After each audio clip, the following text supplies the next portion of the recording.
በስመ አብ ወወልድ ወመንፈስ ቅዱስ አሐዱ አምላክ። ተአምረ ኢየሱስ 11ኛ ተአምር።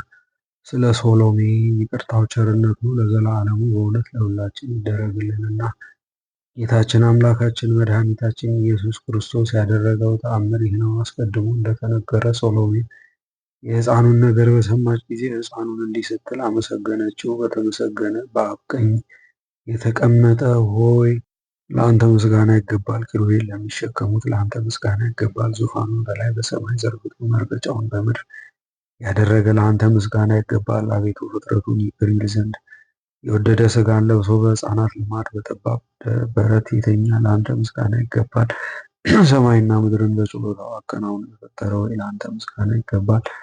የባህሩን አሸዋና የዝናቡን ነጠብጣብ የሚቆጥር ለአንተ ሰላምታ ይገባል። መንግስቱ የማያልፍ ብርሃኑ የማይጠፋ ኃይሉ የማይደክም ወይ ለአንተ ምስጋና ይገባል።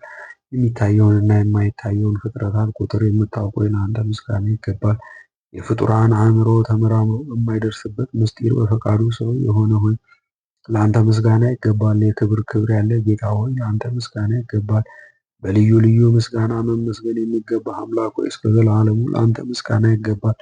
ብርሃንን በአገልጋይ በእስራኤል ላይ ያበራ ሆይ ለአንተ ምስጋና ይገባል። እንደ ቸርነቱ የሕዝቡን ልቡና ወደ በጎ የሚመልስ የዓለም መድኃኒት ሆይ ለአንተ ምስጋና ይገባል። መንፈሳውያን መላእክትና ሥጋውያን የሰው ልጆች የሚያመሰግኑት ሆይ ለአንተ ምስጋና ይገባል። ባህሮችና በውስጣቸውም ያሉ ፍጥረታት ሁሉ የሚያመሰግኑ ሆይ ለአንተ ምስጋና ይገባል።